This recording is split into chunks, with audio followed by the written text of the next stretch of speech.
你知道吗？在古代有一种永不凋零的鲜花，它就是风靡了1000年的顶级奢侈品——通草花。而且你肯定想不到，它居然是用木头做的。你看，就是这个通托木，它还是一味中药。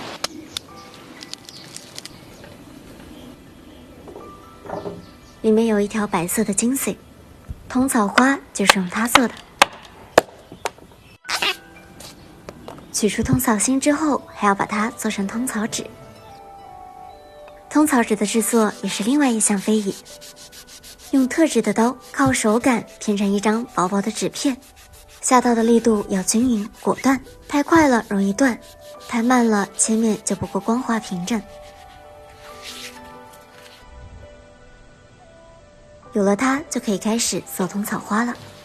制作工具却非常简单，只需要一把剪刀、一双手。不过想要做出非常逼真的通草花，却需要大量的练习和仔细的观察。剪好的通草纸片用湿毛巾捂一会儿。潮湿的通草纸具有极强的可塑性，不过太湿了无法造型，太干了又容易断，这种刚刚好就只能凭手感了。要把通草纸捏成一片花瓣的样子，需力度多少，曲度几何，除了凭借手感，得仔细地观察真实花瓣的样子，了然于胸，方能活灵活现。现在做的是菊花，每一朵花需要大约200片的花瓣。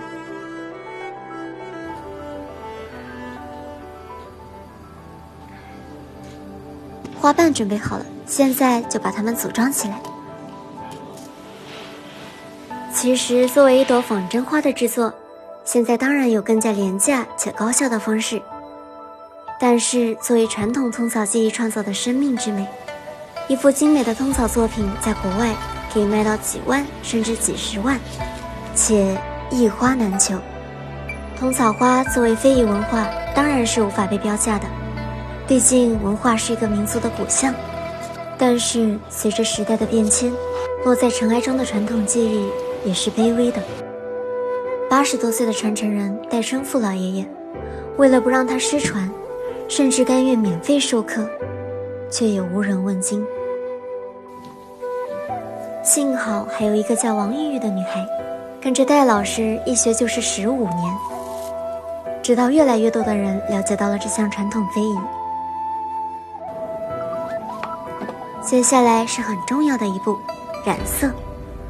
这一步看似简单，但其实十分考验功底。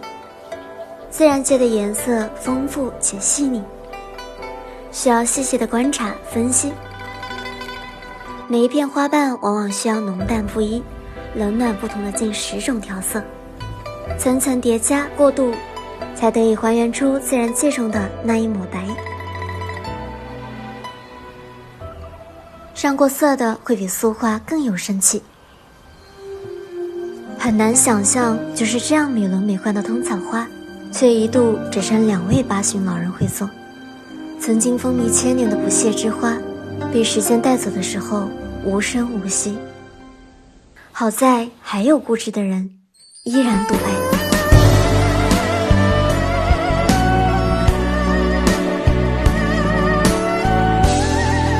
古人用植物就做出了非花非草的通草花，精美非常且永不凋零。